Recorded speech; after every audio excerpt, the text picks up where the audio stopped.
Hey Samantha, how's it going? I just thought I'd check in on you and Tracy. Is she feeling any better? I don't think that her condition has really changed all that much. Although, she did take some medicine and she's asleep right now. I see. She's still coughing? Are all of her symptoms still there? Yeah, she's still coughing and hasn't really seemed to change all that much. I see. I don't know why, but I have a feeling it's only going to get worse. Anyways, I guess just keep keeping an eye on Tracy and listening to her cough to see if it sounds like it's getting worse. And she is taking in enough water and drinking enough fluids as well, right? Yeah, I just went in to go and refill her water bottle. But I take that this means that you're going to be working all night? I think that you should just leave Tracy to me and concentrate on your work. You need to focus on what's in front of you right now. I know, but that's the problem. I'm not there and it's making me anxious. Besides, I feel like Tracy has been getting more sick than usual this year. Just getting worried about her. Well, this year has some really weird weather patterns, so maybe it's the climate playing with her immune system. I mean, she's still just a little girl, so maybe her body isn't used to some of the more intense weather that we've been having. Or who knows? It could be that someone from her school is sick and she just caught it from one of her friends. I guess that it could be that as well. I feel like schools are just petri dishes waiting to explode the moment someone shows up with a cold or flu. Yeah, I mean, you know how gross little kids can be from time to time. So I get why you're worried, but this was bound to happen eventually. Yeah, you might be right about that. It just makes me sad to know that our daughter is feeling so poorly. I know what you mean. She's my daughter too, and I don't like seeing her like this either. But I think that you'll probably need to get used to the idea of not seeing Tracy as much. After all, she's already in 3rd grade. When are you finally going to give her some space? I see what you mean, but she is still only in 3rd grade. I'm not trying to smother her, but not going to just let her do whatever she wants. You don't understand, Melvin. Girls just mature faster than boys do. I think that by the time next year rolls around, Tracy is going to be like a whole new person. Really think that little girls grow up that quickly? Feels like she was just a little baby. I know that can be scary, but it's the truth. And I think that you're only going to be harming her being helicoptering this much. That's not fair. She's still just our little girl. And you're telling me that I shouldn't be worried for her safety? Well, just what are you going to do when she gets a little older and starts having boyfriends? I really would like to see you try and handle that one. I really don't think that our 8-year-old daughter is going to be have boyfriends anytime soon. Again, that just goes to show how little you know. Kids these days are getting into relationships at any age now. Samantha, I really don't want to be thinking about any of this. But I do not think that our little girl is as grown up as you're saying that she is. I mean, she's still in elementary school for crying out loud. Right, of course. Anyways, don't you have some work that you need to be doing? I would hate for your boss to catch you and get you in trouble. I guess you're right. I can't just keep texting you all night about Tracy. But I really would like to have some time to watch over her this weekend. Yeah, that should be fine. Hopefully her fever will have dropped a little by then. And I guess we might have to call the school in case she misses more class. Yeah, please do that. I think I should be getting back home around 9 in the morning. Sounds good to me. Well, I hope that your night shift goes well. And if anything happens, I'll make sure to call you, okay? Great. Thanks so much for looking after Tracy while I'm stuck in the office. And when she wakes up, ask her if there's anything that she wants to eat so I can pick up any ingredients on the way home. Yeah, sure thing. You got it. But once you get home, I was going to leave for my part-time job basically right away. So if you think that you're going to be coming home any later than 9 tomorrow, just let me know, okay? Anyways, I'm also going to start getting ready for bed, so I'll see you tomorrow. Hey Samantha, super sorry to bug you during your work, but do you have a second? Yeah, I can talk for a little bit. There's actually not much to do at the store, so I'm just in the back doing some cleanup. Is everything okay? What's up? Well, the thing is, I don't think Tracy's getting any better. I called her school to tell them she'd be gone, and I'm taking her to the doctor. Oh no. What's the matter with her? Has she gotten worse, or is it just more of the same? Well, she doesn't seem to be having as much of a fever as last week, and the doctors are still convinced it's just a cold. So then basically it's just the same cold that she's had this whole time and it's just not getting better? Well, I guess so, but I just have never seen a cold linger around for this long. I wonder if it's not actually something else. But the doctors all seem to think that it's just a normal cold. Isn't that right? Yeah, I mean, that's what they are saying about it for now, anyways. Well, you know how little kids can be. They get sick and then they can't move for a little bit and then they just bounce back just fine. Besides, we both know Tracy is a bit of a shrimp. So maybe it's just hitting her body extra hard. But she's still resting a lot, isn't she? Yeah, she's resting. But I still just don't get it at all. For all the time that's passed, and all the rest that she's gotten, it still seems like that she isn't getting better at all. She doesn't seem to have any energy to do anything. You really think that Tracy seems that bad? I think she looks better than she was before. Well, I guess I just don't know. Maybe this doesn't even have anything to do with being sick. I wonder if something happened to her at school. You haven't heard anything like that, have you? No, I can't say that I have. And as far as I know, Tracy enjoys going to school and spending time with her friends.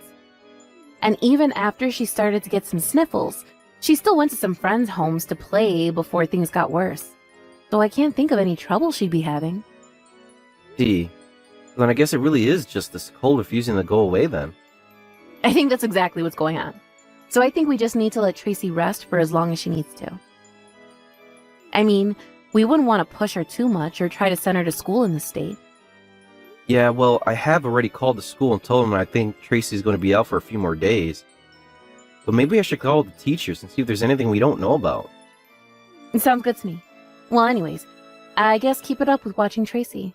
I'll go straight home once I finish with work here.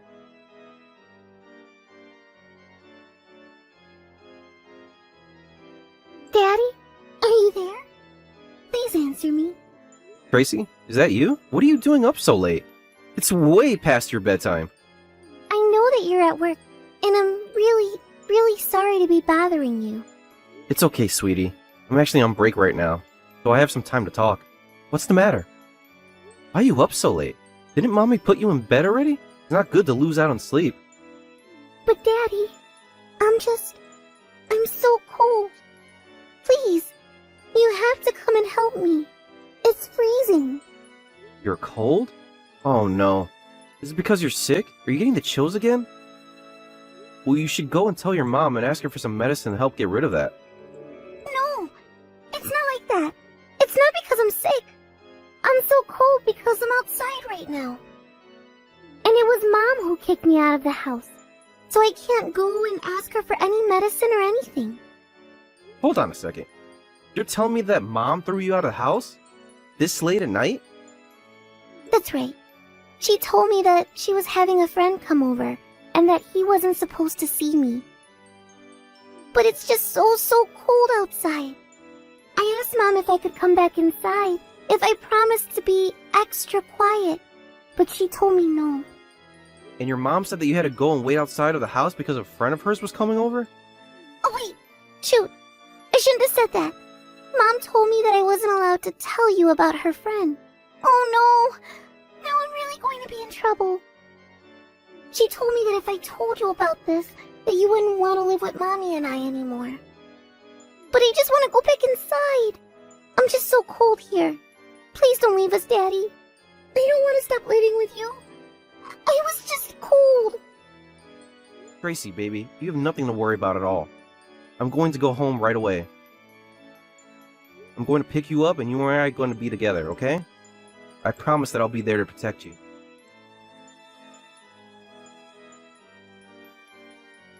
Mommy, please. It's so cold out here. Can't you please let me in? It's even starting to snow. I told you that you still have to wait outside. How many times are you going to make me repeat myself?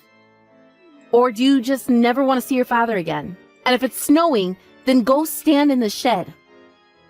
But the shed is just as cold. Please, I promise that I'll be really quiet. Can you please just let me in? Tracy, I told you that while Mommy's special friend is over at the house, you have to wait outside, remember? I think you should be able to come back in the next hour, okay? You don't want to stop living with your dad, do you? And just why is it that Tracy would have to stop living with me, Samantha? Wait a second. Is this Melvin? But why? How are you texting me from Tracy's phone?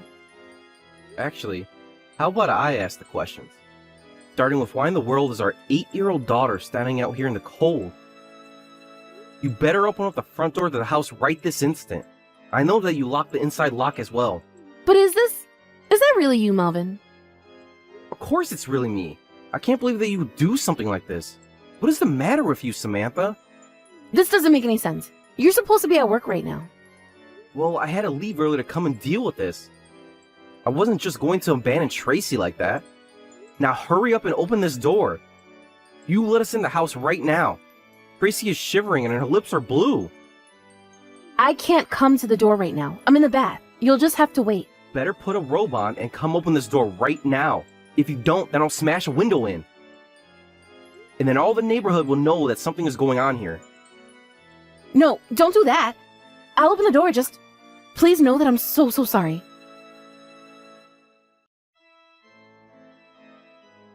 Melvin, are you there? I just want to know when you're finally going to come back home. I'm not going to be going home, Samantha. In fact, I'm selling the house. So I would start packing up your things right now, because you only have until the end of the month there. Melvin, please. You can't do this to me. Can't we just talk about this? I don't get why you're acting so rashly. I don't really think that there's anything that we need to talk about. Nothing you say is going to make me change my mind about wanting a divorce. But I don't want a divorce. I don't want to lose you, Melvin, please. You should have thought about that before you invited your little boyfriend over to our house. You should have thought about that before you kicked our daughter out into the cold so that you could hook up with your little boyfriend. What else is there to talk about besides that? I know you're right. I did all those things and it was so horrible, and I should have never done that to Tracy. Well, let me guess. In spite of all that, you still think that I shouldn't leave you. Please. I'm so sorry. I mean that from the bottom of my heart. I never wanted to hurt you or Tracy. I swear it. And you also have to know that I didn't want to kick Tracy out of the house, but I had no other choice. What do you mean by that? How could you even say something like that? Well, it was my boss that I was hooking up with.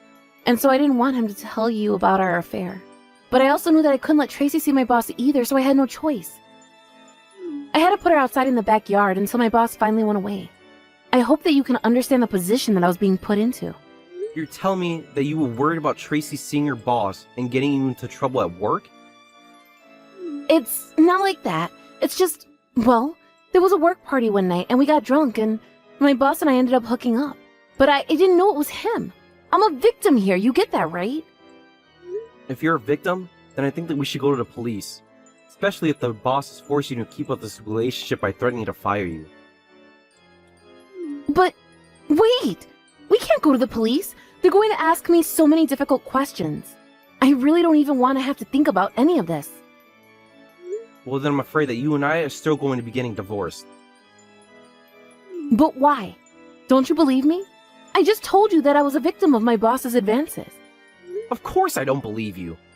Are you forgetting the fact that I saw your message you were sending Tracy the night I went to go and save her? Not only that, but even on your phone, I saw the things that you were saying to your boss. Not to mention the pictures and videos you were sending. You told me that you couldn't wait to see him. But I was only pretending to like him. What part of any of this requires that you pretend to want what he's doing to you? Because he told me that if I didn't play along with him, that he would tell everyone about our affair. I seriously can't talk to you if that's all you have to say for yourself. I don't get it. Why don't you believe what I'm trying to tell you? It's not like you read through every single one of our texts, and the whole story isn't just in the text either. Actually, you should know that your boss already told me all the details of your affair from when it started until now. And he told me that you were the one who engaged him physically. No, it wasn't like that. I was drinking, and I don't even remember any of what happened. I just can't believe that either. Your boss showed me the text where you had flirted with him before, and even invited him over while I was at work for the night. I'm so sorry for everything. I was really trying to figure out a way to end things with him, but I guess I just got carried away with it all. Oh well, don't worry about it now. You can just go and sleep with whoever you want now that we're getting divorced. So you're fine just ending all that we have together because of a little mistake? It wasn't a mistake, and there wasn't just one. You've been carrying on with this man for a while now. Not only that, but every time he would come over, you would literally kick our daughter out of the house. Not only do I want to leave you, but to me, it's the only way that I can make sure that you never hurt Tracy again. So, if you don't have anything else to say for yourself, then I think we're done here. After that, Samantha and I got divorced, and I was granted full custody of Tracy. I sued both my ex-wife and her boss for their affair. After that, I heard that her boss packed up everything and moved far, far away. As for Samantha, she tried moving back in with her parents, but they were both furious with her. After her parents told her that they wanted nothing to do with her ever again, she tried to go out and find her old boss, but he was gone without a trace. Not only that, but many of Samantha's friends also ended up finding out about the affair and what she did to Tracy. In the end, Samantha had no one she could turn to for help. Nowadays, though, I have no idea what she's up to. As for Tracy, I've been taking time off of work as things settle down. After some time to rest properly, Tracy started to feel better and was able to return to school. I've been asking my parents for a lot of help in watching her while I'm at work, and they've been very supportive. I know the day might come when Tracy says that she wants to go and see her mom, and I think that she has the right, but for now, I'm going to do everything in my power to make sure that she grows up strong and healthy.